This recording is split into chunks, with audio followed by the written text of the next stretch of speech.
and welcome everyone. Excited to be hopefully one of the first sessions that you're joining for this year's Vancouver Startup Week. So welcome everyone. I'd like to kick the session off by doing some intros. I'd love to hear from some of the crowd. So if anyone has anything to say, feel free to type it out in the chat, or I think that's probably going to be the fastest way instead of having people come off mute and then having to assign people. So yeah, feel free to introduce yourself. If you have any upcoming events, workshops, if you're a speaker for another session, feel free to share your session coming up. If you're looking to hire, if you're looking for a job, anything and everything is game, feel free to just type it out in the chat and I'll read it out.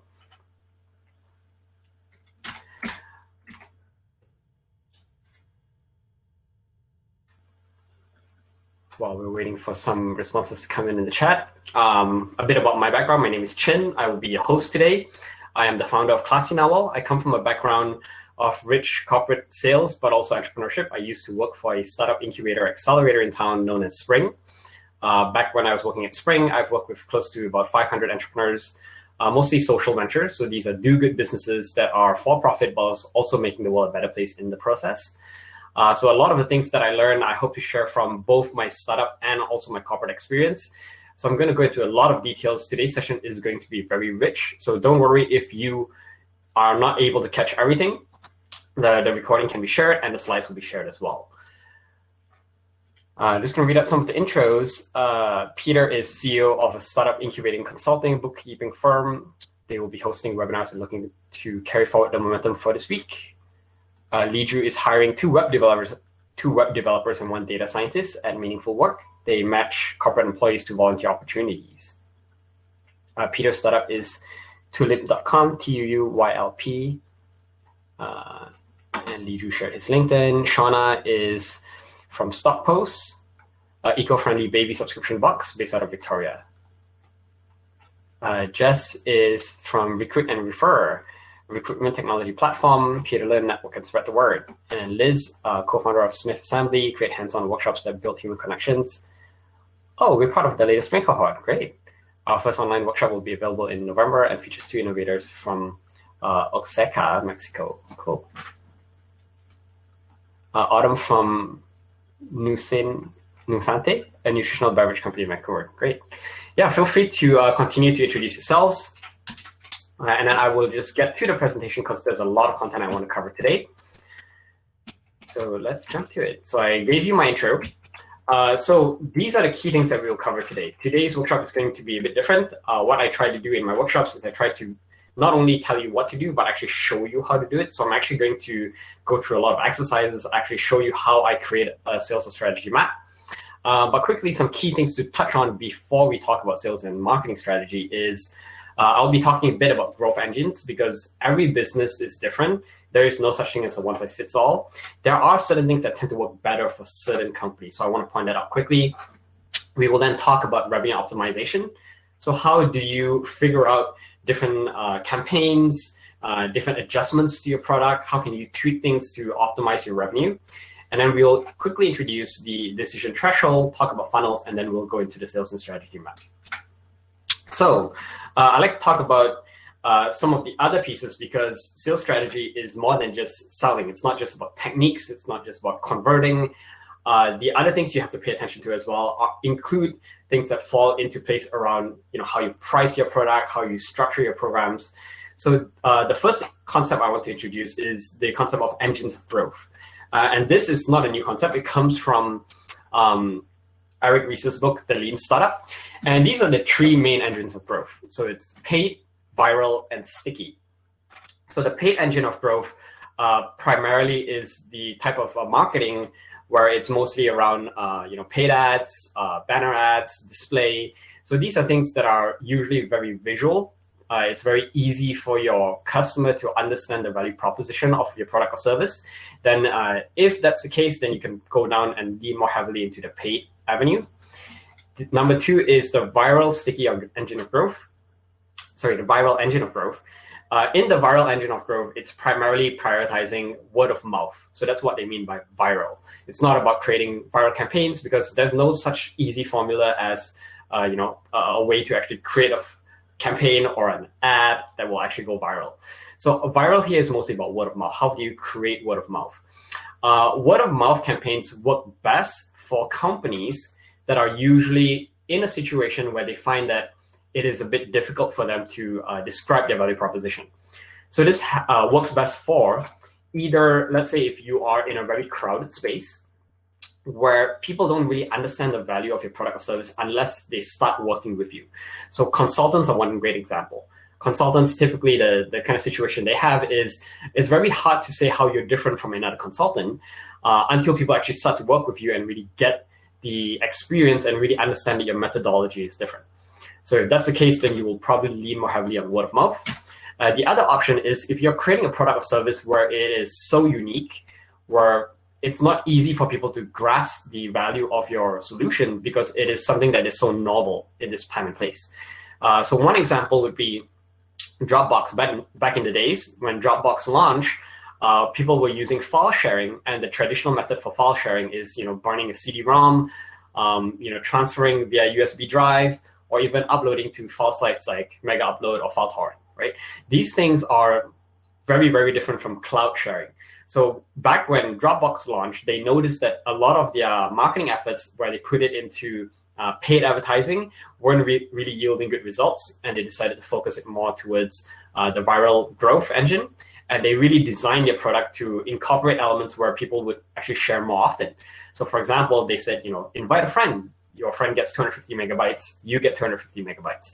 So these kind of things where you actually build it into your campaign, build it into your product or service, that's where you can actually leverage more of the word of mouth aspect. And from there, what's exciting about that is they actually saw that by leaning into word of mouth, they actually got a lot more results than all of their paid marketing efforts combined. The sticky engine of growth, simply put, is basically where you're focusing mostly on retention.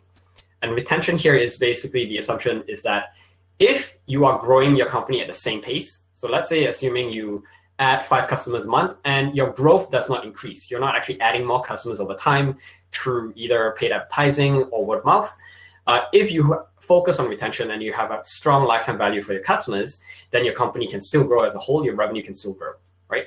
So if you can keep your customers staying, then your customer base will slowly be additive. The other thing to know with sticky, though, is you have to design not only to improve retention, but also to create what we call net negative churn. So net negative churn basically is where you're making the most out of existing customers. So you're upselling them, you are cross-selling your existing customers. So you're adding to the lifetime value of the customer over time, and it's not just flat revenue. Because if that's the case, then you'll notice that your company will grow in a very linear fashion, as opposed to what if you're trying to grow that hockey stick kind of curve, then you're trying to actually figure out how can I actually upsell, cross-sell, get more value out of my existing customers. So the reason why I'm introducing engines of growth is every business will find that they will use a mixture. Sometimes they'll use one of them, sometimes they'll use multiple, and it's okay to use multiple engines of growth. But you will probably lean in more heavily on one or the other, depending on your type of business. So something just to quickly introduce to you. So again, remember, if you are finding that your product or service is difficult to describe in regular marketing language, where no matter how much advertising you're doing, you're not really getting it, then it's probably better for you to focus on the viral aspect of growth. So the thing over here is, next thing I want to introduce is, let's talk about revenue optimization. So there are only 4 ways to increase revenue. And this will be most relevant for you when you are in the market, you already have customers, and you're starting to price. So the 4 ways, they sound very obvious, are number 1, increase number of customers. Number 2, increase your average transaction size. So when they buy, get them to buy more. Number 3, increase frequency of transactions. So get them to come back more often. And number 4, increase prices. So very straightforward, but as you will see, there are a lot of creative ways to really design an experiment to actually increase your revenue in these 4 ways. So if your goal is to increase the number of customers, I would say you would start here if the main thing you notice is that you simply don't have enough customers to start. You're struggling to convert, you don't have enough top of funnel. Then what you want to do to experiment for number 1 is, number 1, test different channels. So testing different channels might include, let's say if you're advertising on Facebook, maybe it's time to try something else. Maybe you try LinkedIn, or maybe you try going to events, or maybe you're trying cold calling, right? So you're testing different channels. Number 2, expanding target market. So this could happen in many different ways. Maybe you expand to a different region. So you might say, okay, I'm going to expand to the American market. You might expand to Europe or Asia or somewhere else. Or expanding target market could even include expanding to different verticals. You might say, okay, instead of focusing on this target customer, maybe I think our product or service can also be applied to different customers. Leveraging referrals would be another one. So how can you focus more on the word of mouth? And then thought leadership. So maybe it's creating content, creating blogs, creating videos, starting a podcast. Those are all many different things that you can do to experiment when it comes to increasing number of customers. The second point, increasing average transaction size. This can come in many creative ways, and I'll give you some examples soon. But they include upselling, cross-selling. So upselling is basically if you have a product or service, what is a more expensive variant of the same product or service? So for example, if you are selling a TV, so an upsell is basically instead of buying a 15-inch TV, you might sell a 20-inch TV, right? So that's what we call an upsell. A cross-sell is where you're actually selling different products, but that are closely related to your original product. So if you're selling a bicycle, for example, a cross-sell might be selling a helmet, selling a water bottle holder, selling a bag, right? So all of these items are cross-sells. So I encourage you to start thinking here, what are some possible upsells or cross-sells I can include in my main product or service? Other things you can start to do when you are starting to include those additional items is you can think about things like bundling.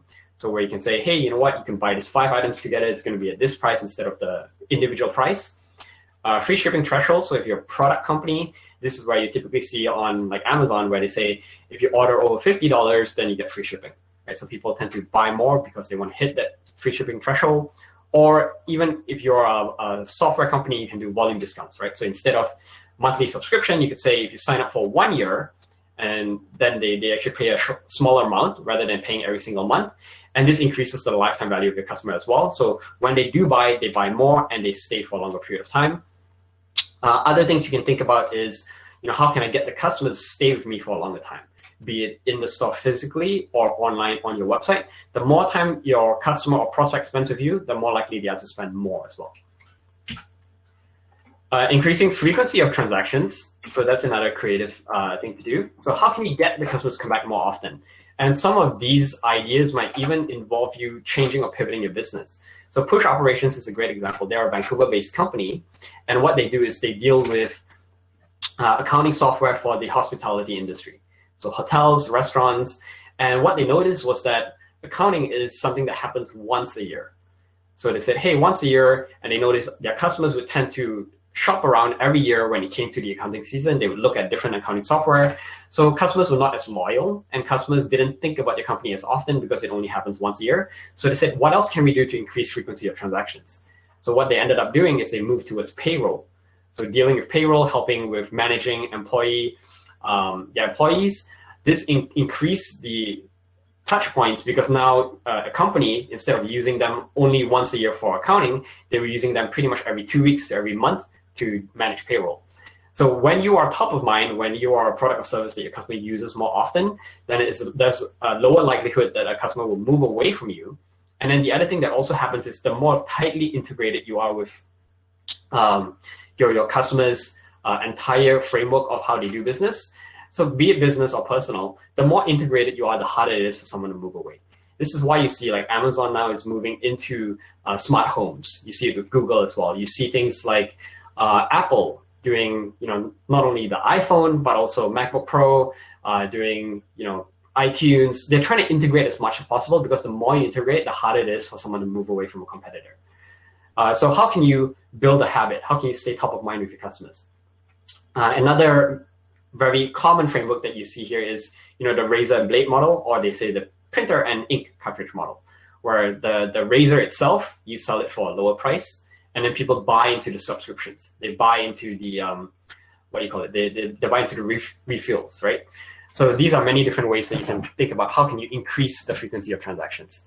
Loyalty programs, these are other examples. Loyalty programs like where you go to a restaurant and they give you those chops where you have 9 free visits, you get a free meal, right? Sorry, 9 visits and then you get a free meal. So those are things where they're giving you and incentivizing you to come back more often to spend over and over again. You see it with grocery stores. So, let's say Save On, where you accumulate points. Same with reward cards. You get points and then you're likely to come back to the same institution to spend those points again. But it also increases the likelihood that you'll come back just to earn more points as well. So how can you create different creative campaigns that help you increase the frequency of your customers coming back often? The fourth one is raising prices. This is a bit more of a, I would say it's more of a science, and it requires you to really experiment. But if you're thinking about pricing, my first recommendation here is you want to make sure that you're closely keeping an eye on both cost of acquisition and lifetime value. So cost of acquisition, aka CAC, and LTV, which is lifetime value. So the example here is, this is Dr. Greenhill, Dr. Alexandra Greenhill from My Best Helper. And when she started her company, it was basically a platform that will help connect parents with babysitters. Kind of like Airbnb, where if you're a babysitter or caregiver, you're looking for a job, you can go there and parents can find someone to look after your kid. And when they started, they would price it at, I think it was $60 a month for the babysitters to be on the platform to look for jobs. So $60 a month, they found that babysitters were usually on the platform for about 6 months on average. So the lifetime value of the customer, $10 per month times 6 months is $60, right?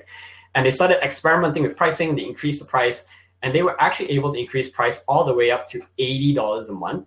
So that's an 8 times increase. And what they noticed is that at $80 a month, the lifetime value of the customer decreased. Customers were churning out more often. So a babysitter, instead of being on the platform for 6 months, would now only be on the platform for about 3 months. But if you think about it, $80 times 3 months, the lifetime value of the customer is still much higher. It's $240 as opposed to $60 before that. So they were able to really identify that as a good price point, because anything over $80 a month, it became too hard for them to acquire new customers. So the cost of acquisition went up too much. So you want to actually chart this out, and you will find that as you chart the different price points, as you increase, and as you look at cost of acquisition, and as you look at the lifetime value, there will be an optimal point where anything higher cost of acquisition is too high, but you want to find a sweet spot where you get good lifetime value as well. And in her case, it made sense to move to the $80 price point because there was nothing else she could really do to help improve loyalty for their customers. Because if you think about it, most people, when they are thinking about babysitting as a job, it's mostly a transitional job. It's not something that someone will say, I'll be a babysitter for life, right? So usually 6 months is the average, and that is pretty much the ceiling for it. People will do it, and then they'll find another job somewhere else. So she said, hey, instead of focusing on retention, why don't we figure out on how we can improve lifetime value by testing pricing? So that's one example there. So that's how you test and try to find the right price to price at. So to give you some other examples, just to show you how different companies have done it. IKEA, they run a restaurant. And what do you think the restaurant does for them? They actually don't make a lot of profit from the restaurant. If you notice IKEA with their restaurant as well, there's no takeout option. You have to dine in. So what they're doing with the restaurant is the restaurant helps do 2 things. Number one, when you go to IKEA to have a meal, you stay in the location for a longer period of time. So you end up shopping and buying more as well. Number 2, with the restaurant, sometimes it brings people back as well. So that's increasing frequency of purchase. Sometimes people go there just to eat, and then since they're there, they end up shopping anyways, right? So that's one example. I love this example. So this is one of the companies we work with at Spring. Daryl is from Traveler Collective. And Daryl, when he wanted to start his company, he said, I want to be able to start a platform that will help people who are interested and willing to donate to different developing countries to help people build and enjoy the traveling experience. So he started Travelers Collective. And I'll actually see if I can pull up the website quickly. And I might have to share my screen again just to show it to you. But I love his product because it's so creative. So let me just quickly change my screen. So this is his company. And as you can see, he is selling these keychains and these rings. So the way he has designed it is so creative. Basically, you buy the keychain and you get these simple rings with just the names of the countries, sometimes states or different regions. And basically, the rings are the upsells, the cross-sells. So they are like an add-on that you get. So there are many different rings. And what is super interesting is he's built up this design around the business where people have that tendency to collect. They say, hey, I've been to this country, I want to get a new ring. So it does a few things for his business. When he starts the business, when people see and come to his website, they end up buying more when they initially buy. So it increases the average order size, but then it also increases the frequency of transactions. Normally, product companies are one-offs. You buy a product, you usually never come back and buy again. But because it has this element of collection, people come back, they say, hey, I visited a new country, I want to buy a new ring, and they end up buying a lot. And his business, when he started, I think within the first 6 months, he ended up making about $80,000 per month on average. And now he's close to, I think, $200,000 per month in revenue. And that is all from just starting by selling this simple keychains with this simple stamp rings. So let me just change my screen again, back to the presentation. So yeah, think about how you can design your product or solution to incorporate some of those elements where you're being creative, thinking about how you can increase frequency of transaction, increase average order size, get more customers, and also price appropriately. The last thing I want to talk about before we go into sales and marketing strategy is the decision threshold. And I like to introduce this because sometimes some businesses actually need some fundamental changes before they can jump into sales and marketing. So what you need to know is when a customer is deliberating and thinking about using your product or service, this is what's going through their head subconsciously. They're usually evaluating what is the cost of staying the same and what's the cost of changing. And what happens is they will make that decision to change to your product or service if the cost of staying the same exceeds the cost of changing. So just to give you a clear idea, cost of staying the same include things like, they're frustrated by the existing solutions. They're spending a lot of time. Maybe there is a penalty. Maybe, for example, regulations have changed and now they need to become, let's say, CASL compliant or GDPR compliant. And to use your product or service, it will help them be compliant, right? So there's a cost of staying the same. There's a possible penalty. Cost of changing include, of course, the price, but there's other things. They have to learn how to use your product or service.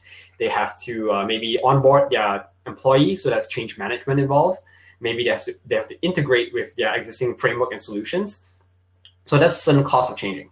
So your goal here is if you're selling a product or service and you're noticing that you have a sales cycle. So for those of you who are not familiar, a sales cycle is basically from the point of getting your customer to the point of actually closing your customer. If your sales cycle is too long, and in my opinion, anything over 3 months is too long. If you have a sales cycle that's too long, then this is where you can really experiment the most to get a better, good conversion rate. So the goal here is how can you either increase and highlight the cost of staying the same or decrease the cost of changing. So a quick concept I want to introduce to you is the concept of the thin edge of the wedge. It's kind of like if you look at the door wedge, there's a thick side and there's a thin side. And your goal is what can you use to slip into the company so that people can convert more easily into your higher offering. So an example here is Mike Winterfield, who is a mentor at Spring. He used to be the VP operations at Traction On Demand. Traction On Demand is a local Vancouver-based company that does Salesforce consulting. So for those of you who are not familiar, Salesforce is basically a CRM tool. So it's a customer relationship management tool. And these tools are usually very expensive and complicated to implement in a business because what happens is you have to onboard all the employees, change the way they behave, train them on using this new tool. And it's really integrated with a lot of things because the CRM tool will help you use things like tracking your emails, tracking if a client has visited your website, helping you take notes so you remember if something has changed with your clients' businesses. And usually to implement a CRM tool is a very big decision for most businesses. So Salesforce said, hey, how can we try to decrease the cost of changing so it's easier for people to use us, our company? So what they did is they offered a $5,000 report. So $5,000 is much cheaper than implementation plan, which is usually anywhere from $20,000 to upwards of $200,000 to implement Salesforce. So what they would do is they say, hey, we will come in, we will evaluate your business, and we will help you figure out what CRM tool is the best tool for your product or service. And as we do that report for you, we will generate a list of all the appropriate CRM tools and we'll show you which tools you can use and how you can implement them, but you will implement them yourselves. And then of course, if you really want our support, we as Traction On Demand can come in and help you with implementing Salesforce itself. So that was their thin edge of the wedge. And they found by offering that smaller $5,000 report, they were actually able to get more companies to convert because now instead of having to get entire company approval a single manager can say, yes, $5,000 that fits within my budget. I can have you come in and do an evaluation of our department. And then if it's good, then we can roll it out throughout the rest of the company. So you're de-risking the opportunity for the client. And as they did that, they found that 80% of the clients that got the reports ended up converting into an actual consulting client, right? So how can you play around with your product or service? How can you actually adjust things so that you can offer something else that reduces the cost of changing? And another example is maybe even how you price as well. So Craig from RunGo, another Vancouver-based company, they're a platform where you can use their platform to go out and go on runs, and it provides turn-by-turn based instructions. And they implemented it in hotels, and they noticed that $5,000 was their best price for them as well. Because for them, anything over $5,000, an individual hotel would have to escalate this to get budget approval from the head office. So to actually implement with an individual hotel, they were pricing at $5,000 so that they could easily get individual chains to actually just say yes to their product or service instead of having to have that big discussion with the main company as well. So think about how can you play around, how can you change things. As you're thinking about decision threshold, and if you are struggling with sales cycles, other things to pay attention to include how you are doing your tiers or how you're doing freemium. Most companies will actually offer some free level of their product or service and then try to convert customers into a premium level where they have to pay to get certain features, or maybe it's a time-based trial where it's free 14-day trial, something like that. My recommendation is to actually avoid time-based trials and to avoid tiering based on features. The reason why I say that is because if you say, I have a free 30-day trial, congratulations, your sales cycle is a minimum of 30 days, right? Because people will squeeze everything they can out of that free period. So try not to use time-based if you can. Then tier-based on features, the reason why I don't recommend that is because if you have a free version and people are already getting good value out of the free version, there's no guarantee that they will upgrade to the premium version. All the new features that you're adding in premium, you need to validate that all of those features are actually giving value to your customer as well. So there is that test that you have to have. So if you already have a product or service where people love it, then my recommendation is to go by volume. So MailChimp does a great example of that. MailChimp, you get all the features at free for start. And then once you get over 2,000 subscribers, then you have to start to pay. And your pricing will scale with the volume of customers that you have. So how can you explore volume-based pricing as you start to grow your company? So let's get into the actual sales and marketing strategy piece. So as you think about sales and marketing, my first recommendation is that sales and marketing is a continuum. A lot of people tend to separate them both, and they think of them as functionally different pieces. So they have parts of their company doing marketing, parts of their company doing sales. I encourage you to think of it as one continual stream as your customer goes through the journey. So this is the entire process in a nutshell. It's actually a lot less complicated than you think. So all you do is you basically start with building your customer persona. You figure out who your customers are, and then you create a funnel. So you figure out how to convert your customers. Now you know that who your customers are and you have a funnel. The next step is to fill the funnel. So get more customers going through your funnel. And then once they're in the funnel, then you have to optimize the funnel, figure out how can you convert them. So I'll talk about, don't worry about this, greed, understand, inform, discuss. I'll talk about it soon. And then out the tail end, once the customer has converted, then you're thinking about cross-selling, upselling, and account management. So improving retention. So the challenge with most funnels is that most funnels are process-driven funnels. Process-driven funnels are good, but they are limited. So what I mean by that is the predication here is you can use a process funnel really well if you already know that this process will work for converting your customers. The challenge with a lot of startups is most of us are still figuring things out. And sometimes customers will take multiple touch points and multiple different channels into actually converting into becoming a customer. So for example, a customer might attend a webinar of yours, see an ad here, hear something from one of your clients, and then they end up converting. So they're not necessarily all going through the same funnel where they attend a webinar, book a strategy call, and then become a customer. It's not always going to be the same process for everyone. So I don't recommend starting with a process funnel. But just quickly to talk about process funnels will help once you know what path tends to work well for converting your customers. And you can have multiple process funnels. So when you decide to implement a funnel, the key things you want to pay attention to is, number one, you want to look for gaps in conversion. So for example, if you notice that you're sending out lots of emails, but no one's opening them. So there's a big gap between emails sent versus emails open, then you notice something wrong, right? So your goal there is to optimize there and figure out how can I maybe change the subject line to get higher open rates. So you're tweaking things, you're trying to improve conversion. The other thing you're also paying attention to is each stage of the funnel. Do people spend too long in the funnel? Right? Do they spend too long in the appointment stage? If they do, what can you do to increase the touch points so that you can get them to move to the next stage more quickly or be disqualified? And then the last thing to think about is how can you reduce funnel leak? If someone falls off in a funnel, it doesn't mean they're lost. So if someone, if you book a call with them, but they don't convert into a demo session, how can you retarget these customers to get them back into your funnel again? So maybe you use email marketing. Maybe you're doing things like if you're a product company, you've probably seen where people add an item to a cart and then they forget to check out, then you receive an email saying, hey, you have an item left in your cart. So that's retargeting. So that's reducing the funnel leak. So my recommendation when it comes to building a sales and marketing strategy is to start by mapping out your buyer's journey. And these are the main stages. These are the stages that you will see in HubSpot as well. It's the most popular framework. So there's the awareness, consideration, decision, and then the close, which you don't see here. So I'll actually walk through each of them and I'll give you an example. So the awareness stage is basically customer first needs to become aware that they have a problem, not awareness of you.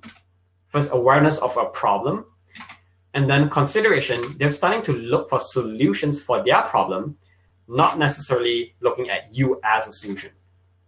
And then decision, this is where they're shopping around and they're looking at competitors. So they're looking at all the other alternatives. And then in the close stage, that's where they decide to select you. So if you have to put it into a funnel, this is how I recommend you build it. So this is what your funnel can look like. You have prospects. So these are people that you think are a fit for your product or service, but maybe they don't even know they have a problem yet. Inquiries are people who are at the awareness stage. So they're starting to think about the problem. Consideration is they're starting to look for solutions. Admit is they're in the decision-making phase. They're starting to think about different alternatives, different competitors.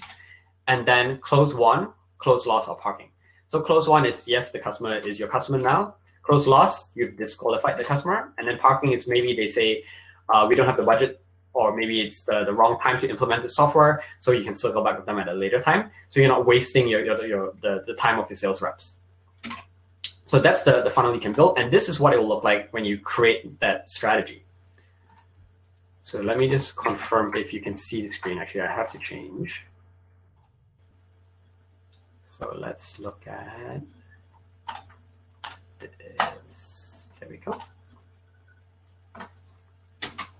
So I want to introduce to you this sales and marketing map, which I've created. And I call it the sales and marketing map because, like I mentioned, there's no single funnel that a customer will go through in a straight and linear fashion. Sometimes it's a very complicated map where someone might go through this funnel, convert in this other funnel, and then end up into it, becoming a customer. So this is what the map looks like. So there are 4 main stages, as you can see in the columns here. So that's awareness of problem, consideration, decision, and close, which we just talked about. Notes is just basically a reminder of what the stages are. But what you're doing is, let's say here, we have a product or service, and it is a health supplement for combating the flu, right? So that's the product or service for this company. So the pain point here is, as you notice in the awareness stage, a customer is basically feeling that, oh, they have a fever, sore throat, they ache all over. And at this stage, they just want to get rid of this pain. They're feeling frustrated, worried, and tired. So when you look at the next row here, questions, as a customer is going through the awareness stage, they're thinking, what do I have? It's usually what is questions. What could be causing fever, sore throat, and body aches, right? What are symptoms of a flu, of a cold? What is a flu? So those are the types of questions they're having. So now that you know what questions your customers are having, then you can start to map out what tools and channels you can build and create to target your customer. So for example, you can create blogs, and here it's like 5 signs that you're coming down with a flu, cold versus the flu, what are the symptoms, what's the difference, how long does a flu last, what are the stages of a flu. And then you think about, okay, how can I get a customer to convert? How can I get their contact info? Maybe it's something like a self-diagnosis tool, right? Fill out this online quiz and it'll tell if you actually have a flu or cold. And then the call to actions, this is where I typically see a lot of companies struggle with sales because they try too quickly to close a customer within a single interaction, right? So they try to get a customer to buy now when a customer is still at the awareness stage. So if someone is still learning about the problem, a good call to action is to read more or to learn more. So this is the awareness stage, assuming that your customer has moved from the awareness and now they're ready to go and start to consider solutions. So they say, okay, now I know I have a flu. Then at this stage, they're starting to look for cures. They're trying to feel better, right? They are motivated, they want to take action, but they're confused about the different options out there. So it's usually how do I questions that they ask at this stage. Like, how do I treat a flu? How do I boost my immune system? How do I treat a flu without using a natural medication, right? So then you can, again, start to look, what are the tools and channels I can use? Maybe here you might find video works better. Maybe it's a webinar, maybe it's a workshop, but you can start to create content around that. And the examples over here include, how can you treat a flu without medication? What's the best medicine for flu? How do you cure the flu quickly? What happens if you don't treat the flu, right? And then the call to action can be different as well. It could be download a recipe or guide. So download this natural home remedy for a flu, or download this 5-day smoothie recipe to boost your immune system. And here you're trying to collect their email. And then the next stage is the decision stage. Now that the customer is already looking for solutions, then the decision stage, they're usually thinking, who is the best type of thing? So that's the kind of question that's going through their head. They're saying, as I'm thinking about a nutritional supplement, what do I need to know when I'm considering those? Or how do I select the right supplement for me? Or how do different supplements compare against each other? So the tools that you can use here, again, maybe it's an infographic, maybe it's a workshop, maybe it's a comparison chart, but you can see how content adjusts depending on where your customers are. Call to action is going to be different as well. So maybe it's book your free consultation session or read a testimonial.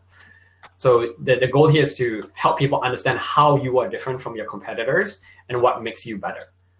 And then in the close stage, they're starting to think things like, how much does it cost? Are there any guarantees? How soon can I see results? So your tools and channels might be more focused around your landing page, your website. Maybe it's your pricing page. Maybe it's your guarantees. Maybe you have a satisfaction guarantee, a 30-day money-back guarantee. And then your call to action is, subscribe. Maybe it's subscribe for convenient monthly deliveries. Maybe it's order a sample. Maybe it's a discount code for referrals. And then you can see down here, I have requirements for advance. So you're just reminding yourself that here at this stage, you need to get your email.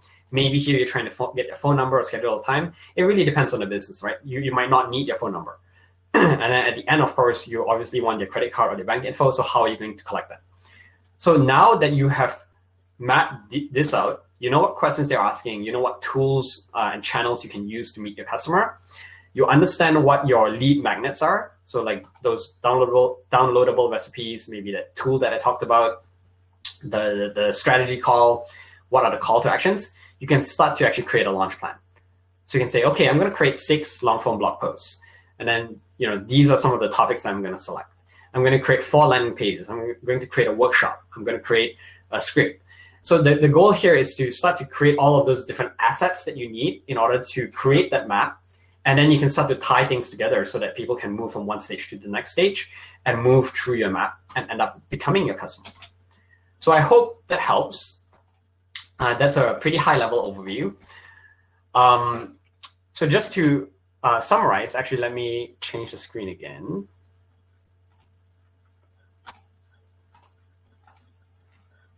There we go. So just to summarize, your goal is to meet a customer where they are at. As you actually start to create this sales map, another good thing to do is you can try to use a CRM tool to set up lead scoring. So for those of you who are not familiar with lead scoring, excuse me, so much talking. So for those of you who are not familiar with lead scoring, the goal is basically to attach different values to your customers depending on behaviors that they have. So if you use a CRM tool like HubSpot or Salesforce, or there are a bunch of other ones out there, you can actually track a customer's behavior on your website or interact with them in email as well. So for example, you can say, oh, if a customer has visited any page on my website, every time they visit a new page, they gain a point. Right? So the more points they have, they're warmer clients because they are interacting with my website for a longer period of time. You can say maybe things like if they have visited your pricing page, that's a +10. If they have attended a workshop, that's a +3, for example. So all these numbers are all arbitrary. You can assign your own value. But your goal is, by doing lead scoring, it helps you identify who's a warmer lead versus who's a colder lead. And it also allows you to track whether or not they are what we call an MQL or SQL. So MQL is what we call a marketing qualified lead, and an SQL is what we call a sales qualified lead. And the biggest mistake I see with a lot of companies is they tend to try to convert customers into sales when they're actually not ready for sales yet. So for example, if someone is visiting some of the pages on your website or blogs on your website that are more focused around awareness campaigns, then maybe they're more what we call a marketing qualified lead. If you can see that someone has visited and read 5 of your blog posts, then maybe it's time to send them other content that will help move them to the next stage of the funnel. So they're MQL. SQL is when you see that they have exhibited buying behavior. So for example, if they have played one of your demo videos, or if they've been on your pricing page, then these customers are probably customers that are ready to convert. It's time to move into a sales conversation with them to try to actually push them over the edge, right? So how do you actually identify if they're ready for a sales conversation or not? So that's where you use lead scoring.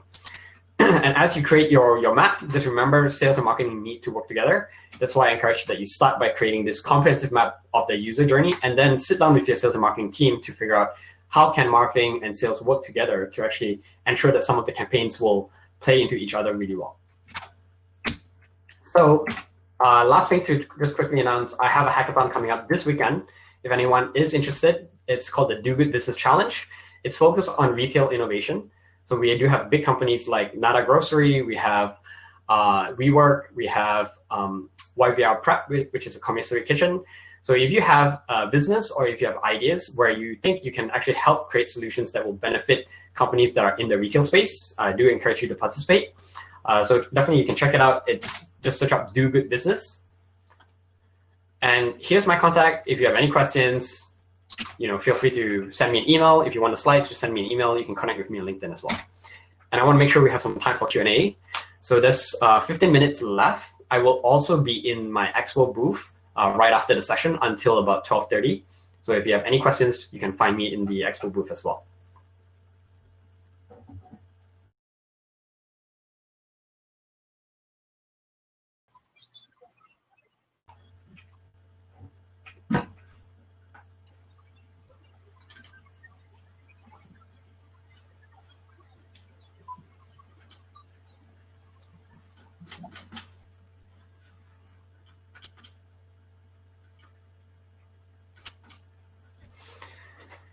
Great. Any questions? That was a lot. I went through a lot, so I apologize if it feels a bit overwhelming, but happy to go into more detail for any component if you have questions on any of those.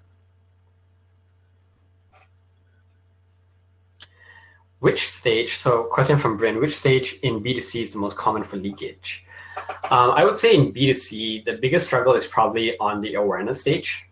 Because what happens is the awareness stage is the most competitive stage. You have a lot of competitors that are advertising to your customer, trying to capture them early on in the funnel.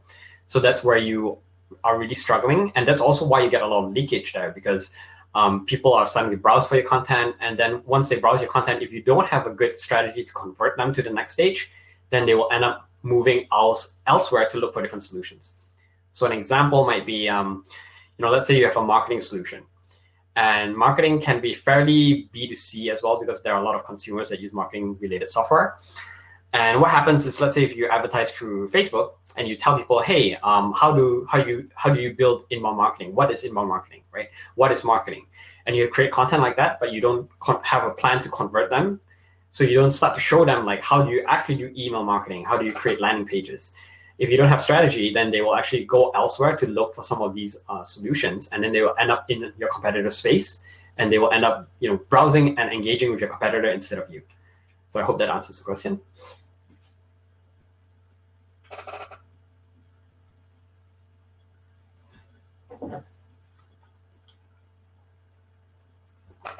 Peter's question, can you talk about challenges companies have in getting good data to make pricing decisions? Revenue maximization happened for large volume companies as they started to understand cost profit, volume profit curves, which was setting prices too low and spoiling markets. Good question. I would say most startups tend to, by default, usually underprice when they start. And I think it usually happens for two reasons. So one is most companies, when they start, they tend to price based on cost, which is a big no-no in my opinion. So the challenge there is when you're trying to price based on value instead of cost, a lot of startups struggle because they suffer from imposter syndrome. They feel like, hey, I'm a new startup. Who am I to be credible enough to actually create good value? And then they tend to think that the only option is to price at a lower price in order to get the customers to test and start with their product. I would say my recommendation for most startups, if anything, is as you start out, if you need to get those initial customers to start, I would say that you start by actually doing that thin edge of the wedge strategy. So you start by offering a lower tier option where people can come in and try your product or solution at some level. It's not going to be a full product or service, but they don't have to pay a full price. That also allows you to defer the conversation of pricing. So what you do then is you have the customers, they come in, they engage, they get value, but it's a small amount of value. And then after that, once you have a better sense of your market, once you better understand your customers, then you can play around with pricing and try to offer a bigger package down the road. Again, probably not the best answer there because it really depends. But again, try to stay away from the cost-based pricing because I've seen companies really struggle to scale because when you look at cost-based pricing, there's only so much you can increase in terms of profit margin as well. One example is I work with a nonprofit, and they were a recycling company that would help events manage recycling. So they would come into an event, they would offer this recycling bins, and what they were doing is they would have companies reach out to them. Event companies would say, hey, come and get a quote from us. We will figure out how to actually come in and make your event more sustainable. And the events would actually come in and say, oh, our events are, let's say, 3 hours long. We have 100 attendees, and it's going to be over this big of a space. And they would do the quote based on figuring out how many bins they need, how many volunteers, and how long they need to have their employees man those bins in the space. And because they were pricing based on cost, when they had a client that was a bigger event, if the event was happening in the same amount of space over the same period of time, even though they had, let's say, 500 attendees versus 100 attendees, the cost did not scale similarly. So when they were pricing based on cost, then they found that by serving some of these bigger clients, they were not actually giving the same level of pricing. And it was really hard for them as a company to really scale and grow. So they actually found out that instead they should focus on the number of attendees. And by doing that, they were able to scale a lot better because now you're working with your clients. And as your client is more successful as they grow, you are also growing and becoming more successful with your client as well. So I don't know if that answers the question. It's really case by case and it really depends on the company. Yeah. Liz is saying, do you have any advice for setting up a CRM for the first time in ActiveCampaign or any other platform? Great question. My recommendation is going to be a bit hard to swallow. If you're thinking about starting up a CRM, I recommend that if you have less than 10,000 contacts, to actually start on a Google spreadsheet or an Excel spreadsheet. And the reason why I personally recommend that is because no CRM tool will save you if you don't know how to structure your data, if you don't know what to capture, what to measure. So start with a spreadsheet, even though it's going to be very painful and manual. It will just help you figure out what data to track, what things to look at. So for example, when I was working at Spring, we had a spreadsheet where we had close to 10,000 contacts when I joined. And I was using it to figure out, what was that SQL, what was that sales qualifying lead indicator? And I figured out that if a customer had attended 3 or more of our workshops, then these are typically people who are ready to convert into a program. So that's what I started tracking. And then I would build this and convert that into our CRM tool. So we ended up moving into Pipedrive and then eventually moving into HubSpot. So my recommendation is if you have to start with the software, after you've moved from the spreadsheet, HubSpot is a good software to start with because they have a free CRM option. But do know that with HubSpot, it gets really expensive really quickly. So if you have to start using their sales and marketing features, you can move upwards to, I think when we had 10,000 contacts, we were paying close to about $600 a month. They do have a promotion where if you are working with a recognized incubator accelerator, you get 90% off on the first year. So it's pretty cheap in the first year, but it gets really expensive really quickly.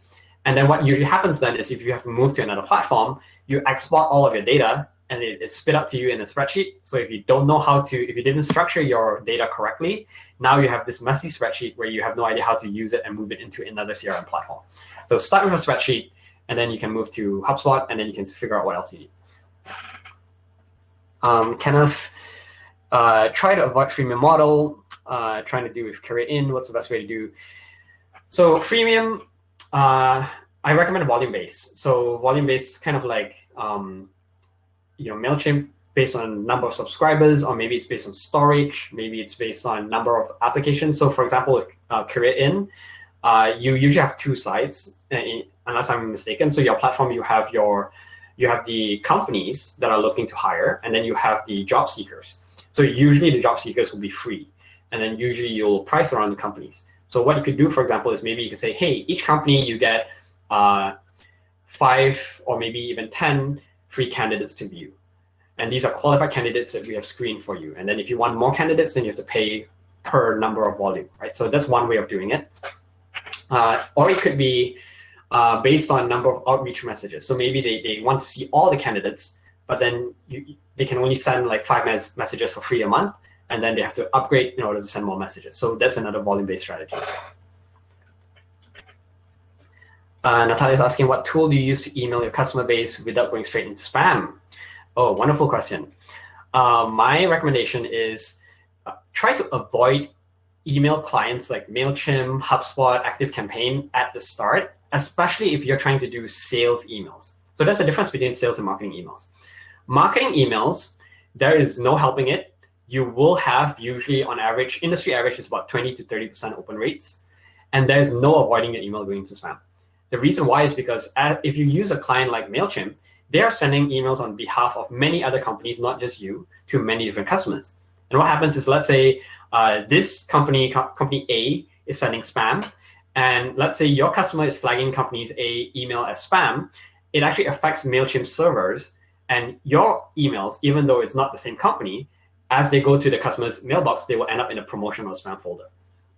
So there's no avoiding that. So if you really want your emails to end up in the customer's inbox, what you want to do is you want to try to send from your own inbox. But to do that, of course, the big question is, how do I do that in volume if I'm doing a lot of sales outreach? And what you want to do is you want to do use a mail merge tool. So if you're on Outlook, it's built in. If you're on Google, there's one called Yet Another Mail Merge. I actually have a whole different workshop for that. So feel free to send me an email. I can send you the video. It actually walks through how do you craft the email so that it's not spammy. How do you actually use good copywriting practices so that you don't come across as being too promotional focused.